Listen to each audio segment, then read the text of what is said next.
Bismillahirrahmanirrahim. Assalamualaikum warahmatullahi wabarakatuh. Alhamdulillah, nahmaduhu wa nasta'inuhu wa nastaghfiruh wa na'udzu billahi min shururi anfusina wa min sayyiati a'malina. May yahdihillahu fala mudilla lahu wa may yudlilhu fala hadiyalah. Asyhadu an la ilaha illallah wahdahu la syarikalah wa asyhadu anna Muhammadan abduhu wa rasuluhu la nabiyya ba'da. Allahumma shalli ala sayidina Muhammad wa ala ali sayidina Muhammad. Rabbi israh li sadri wa yassir li amri wa hlul 'uqdatam min lisani yafqahu qawli. Subhanaka la ilma lana illa ma 'allamtana innaka antal alimul hakim. Amma ba'du. Alhamdulillah, segala puji hanya bagi Allah. Salawat serta salam semoga selalu tercurah kepada junjungan kita Nabi Muhammad sallallahu alaihi wasallam serta keluarganya, sahabatnya dan juga para pengikutnya yang setia dengan ajarannya hingga akhir zaman. Alhamdulillah, anak-anakku sekalian dan para asatidzah yang dirahmati Allah, ini kita bisa lanjutkan kembali kajian kita tentang 60 hadis sultaniyah. Ya. Kita masuk kepada hadis ke-39. Tentang apa ini? Yaitu adalah tentang larangan fanatisme golongan, nasionalisme atau berperang tanpa argumentasi yang sahih. Jadi larangan asabiyah, larangan fanatisme golongan, larangan untuk adanya nasionalisme atau bahkan berperang ya dengan argumentasi yang tidak sahih, berperang yang tidak sesuai syariat. Nah, hadis ini adalah hadis dari Imam Ahmad ya. Hadis ke-39. Man faraqal jamaah wa kharaja minat ta'ah famata famitatuhu jahiliyatun wa man kharaja ala ummati bisayfihi yadribu barraha wa fajiraha la yuhasi mu'minan li imanihi wa la yafi lizi ahdin bi ahadihi falaysa min ummati wa man kutila tahta rayatin immiyatin yaghdabu lil asabiyati aw yuqatilu lil asabiyati aw yad'u ilal asabiyati faqitlatun jahiliyatun. Jadi hadis ini adalah artinya man faraqal jamaah, barang siapa yang keluar dari jamaah kaum muslimin, dari kumpulan kaum muslimin, dari masyarakat kaum muslimin yang saat itu kaum muslimin memiliki baiat, memiliki khalifah ya, jadi memiliki khalifah nih, bukan keluar dari jamaah mayoritas. Misalnya jamaah-jamaah yang ada di satu tempat, di satu negeri, mayoritasnya misalnya jamaah tertentu ya, jamaah misalnya ya. Nah, ternyata dia keluar, itu kata ada yang mengatakan katanya itu adalah seperti mati jahiliyah nanti. Tidak. Tapi orang yang keluar dari ketaatan ya, dari jamaah adalah orang yang keluar dari ketaatan, maksudnya kepada imam atau khalifah atau ya. Famitatuhu jahiliyatun, maka matinya, kalau dia mati belum bertobat, belum kembali, maka matinya seperti mati jahiliyah, dosa besar itu maksudnya. Jadi kalau misalnya ada orang yang keluar dari jamaah itu begitu, keluar dari masyarakat kaum muslimin. Kalau sekarang bagaimana? Belum ada khalifahnya Ya, makanya harusnya bagaimana mati kita ini jadi nantinya ya. Kalau tidak ada khalifah terkena kepada hadis yang lain. Walaisa fi unukihi bai'atun matamitatan jahiliyatan. Itu yang sudah kita pelajari ya. Jadi tetap matinya dalam keadaan dosa besar di situ. Ya. Nah, lalu dikatakan di sini waman kharaja ala ummati bisayfihi, siapa yang keluar maksudnya dari umatku dengan mengangkat pedang, dengan berperang atau untuk memerangi ya, untuk melawan yang adil ataupun yang zalim, yadribu barraha wa fajiraha ya, dia ngapain? Dia ini memukul, ditaruh di bawah aja, di ini taruh bawah aja. Ya, dia ini memukul, memerangi, ya. Dia ini memerangi siapa? Memerangi orang yang adil, yaitu pemimpin yang adil. Ya, memerangi juga orang yang tidak adil, yang zalim misalnya. Tapi di situ bagaimana? Nah, maksudnya yang zalim di sini yang tidak menepati perjanjian, la yuhasi mu'minan li imanihi wa la yafi lizi ahdin bi ahadihi falaysa min ummati, maka orang yang seperti ini bukan dari golongan umatku.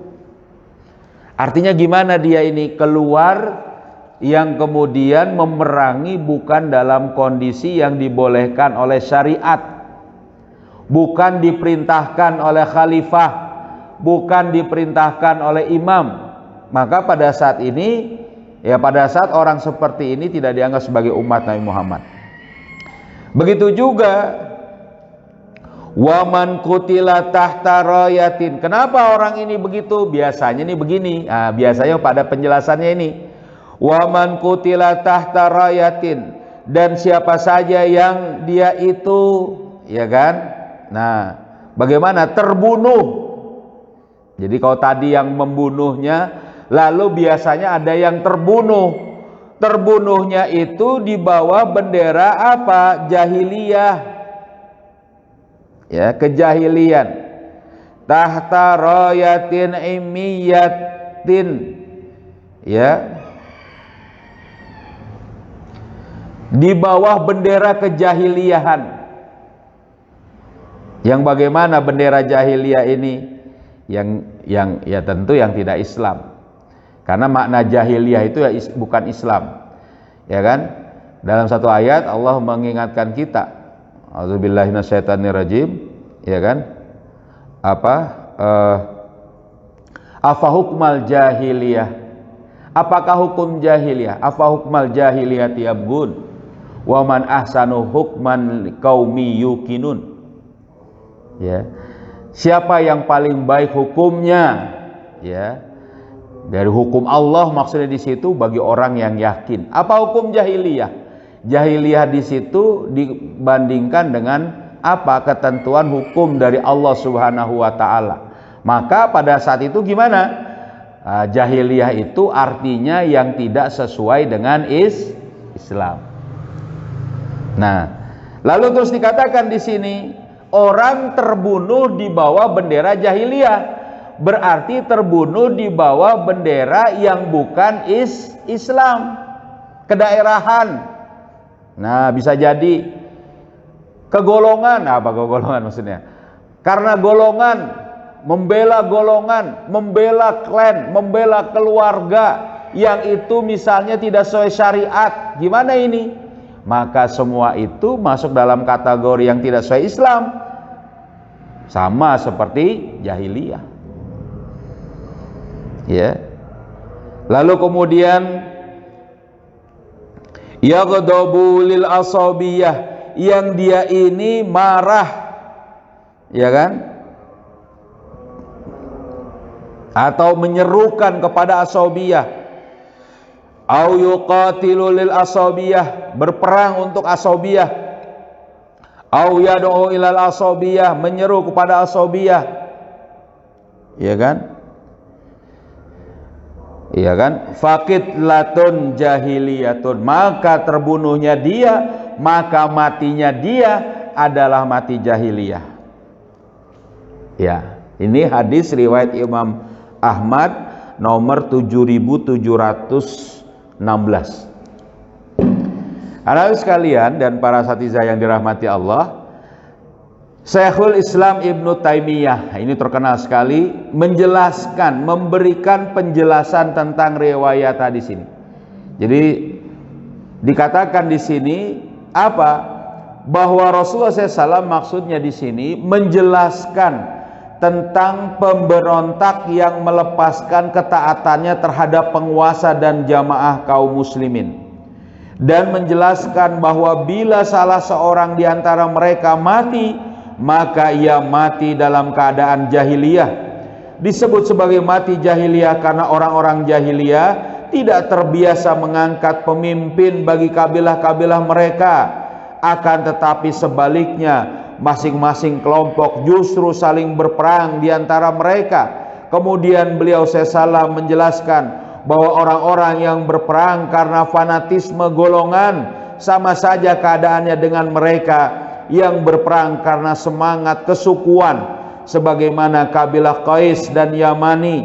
Selanjutnya beliau SAW menjelaskan bahwa siapa saja yang terbunuh dalam perang antar golongan seperti itu, maka mereka tidak termasuk bagian dari umat ini. Masya Allah, dosa besar, nggak diakui sebagai umat Nabi Muhammad.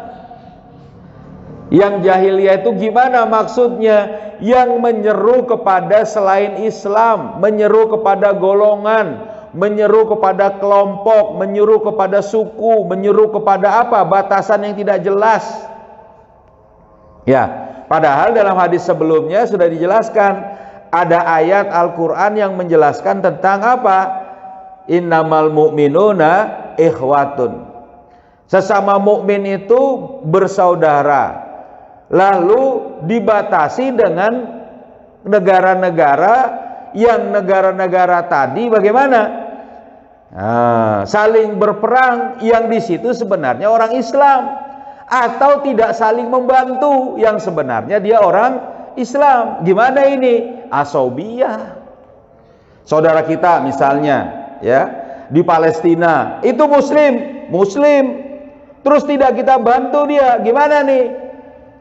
Gara-gara kita mikirnya, dia kan Palestina, asobiyah namanya kalau kayak gini kita ya. Auzubillah. Paham dah? Kita nggak berperang, tapi dia sedang berperang, dia sedang disakiti, sedang dijolimi oleh musuh Islam, oleh musuh Allah. Ya, lalu kita nggak belain, kita nggak nolongin, gimana nih? Siapa ya? Saya tapi nggak menyerukan untuk Indonesia, saya nggak menyerukan untuk Jawa, saya nggak menyerukan untuk Sunda atau Sumatera, enggak. Saya diam-diam saja, tapi dia nggak nolongin saudaranya, gara-gara dalam benak dia itu bukan orang Jawa misalnya, bukan orang Sunda misalnya, bukan orang Indonesia misalnya, gara-gara dia orang Palestina, padahal dia muslim, mukmin, saudara kita nggak tolongin. Yang asobiyah siapa coba kalau kayak gini? Kita. Nah kalau kayak gini kan kacau jadinya. Paham nggak? Jadi ini yang kata Rasul, bukan golongan umatku, dosa besar.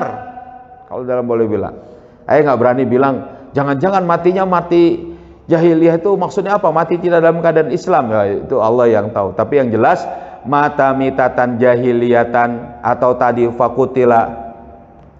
fakitlahu, ya kan, fakitlatun jahiliyatun, atau terbunuhnya dia adalah seperti terbunuhnya atau terbunuhnya dalam keadaan jahiliyah, maka maksudnya mati sia-sia, dosa besar.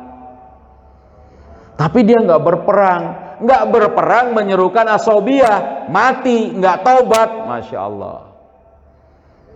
Gimana tuh? Dosa besar nggak tuh? Cuma gara-gara nggak mau nolongin saudaranya yang di belahan bumi yang lain, di Xinjiang, ya kan? Tuh, di Rohingya, sebelumnya ada di Serbia, di Bosnia, ya kan? Ada lagi di Patani, ada lagi di beberapa tempat negeri-negeri kaum muslimin. Di Indonesia sendiri, di sini beberapa saudara-saudara kita mungkin terzalimi. Banyak. Lalu kita nggak membela kepada mereka, nggak nolongin pada mereka, atau nggak ada hati kita untuk menolong pada mereka, nggak ada langkah kita. Makanya kalian tuh belajar, ya kan, ngaji, ya kan, halqah dan semuanya kegiatan aktivitas, niatkan untuk bagaimana untuk kita ini menjadi umat yang memimpin untuk bisa menolong saudara kita. Agar apa? Terlepas belenggu jahiliyah dalam benak kita dan kita bisa berhujah di hadapan Allah. Ya Allah, saya belajar, saya ngaji, saya ingin menolong saudara saya. Sekarang saya bisanya ini, iya, minimal saya membenci musuh-musuh dari saudara-saudara saya itu. Bukan malah kemudian pengen bekerja sama, ya, visi internasional, bekerja sama dengan seluruh umat. Loh, kalau gitu gimana Islam? Nggak bekerja sama dengan seluruh umat. Kalau mereka membangkang kepada Allah, kita nggak kerja sama, ya kan? Innallaha la yuhibbul kafirin. Allah tidak mencintai orang kafir, kok kita malah cinta kepada orang kafir, ya kan? Padahal walladzina amanu asyaddu hubban lillah, ya. Dan orang-orang beriman itu sangat cinta kepada Allah, sedangkan mereka sangat cinta kepada sekutu-sekutu Allah. Nauzubillah, kita kayak gitu. Paham sini? Nah, nanti jelasin tentang asobiyah. Dalam riwayat tersebut juga ada larangan dan celaan terhadap peperangan yang dilakukan tanpa argumentasi syara yang jelas. Siapa yang melakukannya tidak dianggap sebagai bagian dari umat Nabi Muhammad sallallahu alaihi wasallam. Masya Allah. Jadi kalau orang menyerukan kepada asobiyah, berarti yang sesuatu tanpa argumentasi syariat, yang gak sesuai dengan syariat. Karena yang namanya hasanah, yang namanya terpuji itu apa? Ma hasanahus syar'u, apa yang dibaikan, apa yang terpuji menurut syariat, ya. Hasan, khair, syar, hasan dan qabih. Jadi tiga tolok ukur, ukuran bagi perbuatan seorang muslim. Yang pertama, dia harus mengetahui khair, syar, baik dan buruk, hasan dan qabih, terpuji dan tercela. Dan yang ketiga, dia harus paham halal dan haram. Bukan cuma halal haram yang dia tahu, tapi harus tahu hasan dan qabih. Kalau misalnya tidak sesuai syariat, maka itu berarti qabih. Kalau dia menyerukan yang tidak boleh menurut syariat, kenapa? Karena seluruh mukmin itu bersaudara, maka nggak boleh dia menyerukan kesukuan karena bertentangan dengan syariat. Paham? Jadi bukan karena wah kalau gitu kamu nih nggak terikat dengan keluarga kamu ya, kamu nggak sayang sama keluarga kamu ya. Kita pelajari. Betul, jangankan saya, Nabi Ibrahim aja sayang sama saudaranya, kan gitu ya, sayang sama keturunannya yang belum juga lahir. Nabi Ibrahim minta supaya keturunannya itu jadi pemimpin, ya kan? Ya kan? Apa gitu? Ini ja'iluka linnasi imama qala wa min zurriyati, kata Nabi Ibrahim, kan gitu ya? Betul kan? Betul, kata Nabi Ibrahim juga buat anak keturunanku, dia sayang. Tapi kata Allah, qala la yanalu ahdiz zalimin. Tidak ada bagi orang, janjiku ini tidak ketemu, tidak ada bagi orang-orang yang zalim. Siapa orang yang zalim? Yang melanggar syariat Allah. Berarti kalau kita dikatakan keluarga kita, bangsa kita, suku kita yang sebenarnya itu adalah Islam, saudara kita yang sebenarnya adalah mukmin. Lah kalau gitu gimana? Tapi kan saya ini berbahasa Sunda, berbahasa Jawa, berbahasa Sumatera, berbahasa Indonesia. Bagaimana ini? Lita'arafu, ya, agar menjadi identitas pengenal. Ya, oh ini mah orang Sunda, kan gitu. Baru ngomong punten aja udah dikasih mangga, kan gitu ya. Coba orang Sunda gitu, baik benar ini. Padahal mangga berapa sekilo katanya. Bukan itu. Itu. Oh, ini orang Sunda. Punten, mangga. Pengenal. Ya. Jadi bukan asobiyah itu untuk diperangi, untuk apa? Dibela yang melanggar syariat. Kayak tadi, kalau ada saudara kita yang kemudian berperang atau diperangi berdasarkan apa? Bukan berdasarkan, diperangi karena agamanya, karena sebagai muslimnya, atau mendapat kesusahan sekalipun apapun itu, kita bela karena dia sesama muslim, sesama Hei, jangan ngantuk ini, sebentar lagi. Ya. Nah, jadi yang namanya asobiyah, paham di sini? Segala sesuatu yang tidak sesuai syariat, seruan yang bukan kepada Islam. Jadi kalau seruan-seruan tadi tidak untuk kepada Islam, nggak bisa. Bukan tempatnya kita untuk memenuhinya. Ya. Terus terakhir di sini. Ternyata konsep negara bangsa, nation state, kita dibatasi, batas kita ini pulau-pulau ini, lalu batas ini, inilah negara kita, inilah ini. Kepada bangsa Melayu, bangsa Indo-Cina, inilah kita misalnya. Di situ bangsa Melayu yang bukan Indo-Cina, di situ bangsa Negro, di situ bangsa apa lain sebagainya. Lalu pada saat itu berpecah belah, ngatur sendiri-sendiri, perang gara-gara perbatasan, nggak boleh saling masuk dengan adanya nation state. Kita dibilang pendatang haram, ya, pendatang yang nggak halal, dibilang gitu. Gimana ini? Pada hakikatnya merupakan sebuah struktur kesukuan yang lebih besar. Itu struktur kesukuan sama. Pada masa Rasul saja nggak boleh menyerukan kesukuan, itu nggak boleh. Karena Allah sudah berfirman, wa'tasimu bihablillahi jami'an wala tafarraqu. Jangan berpecah belah, jangan kemudian dengan seruan-seruan jahiliyah, seruan kesukuan. Tapi terus gimana kalau kita ngomong pakai bahasa suku kita? Ya enggak apa-apa, sebagai apa? Saling mengenal. Tapi kalau ada saudaranya yang nggak ngerti, jangan ngomong gitu. Ya, jangankan ngomong, dengan saudaranya ngelirik aja nggak boleh nih. Ngumpul-ngumpul bahasa Jawa gak ngerti, rooming dia, mikir kemana, temennya ngomong apa, nggak boleh kayak gitu. Kenapa? Khawatir menyakiti tadi, dan memang nggak boleh. Nah kalau gitu pakai gimana? Pakai bahasa yang semua dimengerti. Nah ini kesukuan yang tidak ada dalam seruannya dalam Islam. Ya.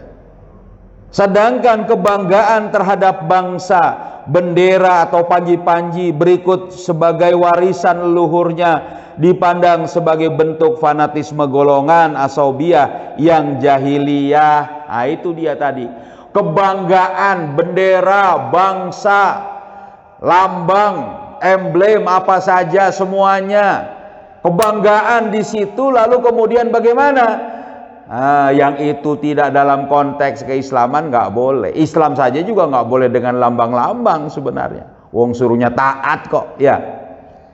Oh saya Islam, ada merek, ada apa istilahnya, figura lafaz Allah, boleh ya, boleh aja. Tapi berikutnya itu yang dijadikan sebagai apa namanya kebanggaan, ternyata tidak mentaati syariat Allah. Gimana ini? Ya kan? Bangga, senang, dihias Islami, boleh, alhamdulillah, innallaha jamilun yuhibbul jamal. Allah itu cinta keindahan, Allah maha indah, cinta keindahan, menghias dengan ornamen-ornamen Islam, menghias dengan lafaz kaligrafi, menghias dengan, boleh saja, boleh, tapi nggak menerapkan syariat Allah, nggak beres berarti ya. Tapi ini juga nggak pakai emblem-emblem Islam, terus nggak menerapkan syariat Allah juga, ya payah juga, jelek juga. Apalagi seruan-seruan nasionalisme, bendera yang bukan bendera Rasulullah bangga, nauzubillah, lambang yang bukan lambang dari Islam lalu dia bangga, nauzubillah, ya. Lalu dia misalnya juga menyerukan itu, semangat yang kemudian kesukuan tadi, ayo ini kita sama-sama satu bangsa satu negara. Wah, padahal harusnya mukminnya kemana ini? Ya tapi jangan gitu, kita kan tinggal di negeri ini, menjunjung tinggi, Rasul juga cinta kepada Mekah. Rasul cinta kepada Mekah, tapi Rasul hijrah untuk Islam. Nah itu harus ingat tuh. Rasul cinta, bahkan Rasul menangis pada saat melihat Mekah, rindu kepada Mekah, ya. Pada saat foto Mekah, Rasul pun kemudian apa? Para sahabat ngerasa, wah Rasul ini kembali lagi ke Mekah. Tidak. Rasul kalau bukan karena perintah Allah untuk hijrah, ya, maka Rasul kembali ke Mekah, cinta kepada Mekah. Tapi karena Rasul hijrah perintah Allah, maka pada saat itu Rasul lebih memilih taat pada Allah. Gitu juga kita. Kalau kita disuruh untuk taat pada Allah, jangan serukan asobiyah, jangan serukan fanatisme golongan, kesukuan, jangan, nggak usah seru-seruin itu. Biasa saja. Juga jangan juga, ya biasa sajalah. Tapi kadang suka senang juga. Ini ada klub sepak bola, ada klub apalah misalnya kan, ada kalau kalian perempuan-perempuan apa ya sedang saya nggak tahu. Misalnya apa misalnya? Hah? Nggak ada ya kayak gitu. Kalau laki-laki itu kadang suka ada, oh ini klub sepak bola, oh ini apa dari daerah tertentu misalnya, seneng sampai nangis-nangis misalnya. Ya biasa saja, kita menyenangi ya boleh-boleh saja selama tidak melanggar syariat. Gara-gara nonton bola ya kan nggak sholat misalnya. Ayo pernah dulu waktu SMP itu nonton bola ke stadion, yang bingung apa? Gimana kita sholatnya ini? Oh, datangnya udah mulai asar sampai malam kan gitu kan, ngantri misal pada waktu itu. Alhamdulillah sama teman-teman masuk, wah mau sholat. Pas balik lagi dari tempat sholat nggak tahu salah tempat duduk, salah masuk kepada apa namanya fansnya yang mana, pendukung yang mana. Oh, jadi waktu itu antara Persija dengan PSMS atau apa lupa pokoknya beda, PSMS waktu itu. Wah salah tempat, seneng tapi pada saat itu mikir, apa cuma ini yang menjadi senang-senangnya umat ya. Waktu itu yang terpenting memang senang juga ya, tapi yang terpenting waktu itu alhamdulillah masih sholat juga itu. Tapi yang lain nggak tahu, satu stadion sholat semua nggak tahu juga kita. Itu yang waktu itu kita sekali, selanjutnya nggak mau susah, mending nonton TV di rumah.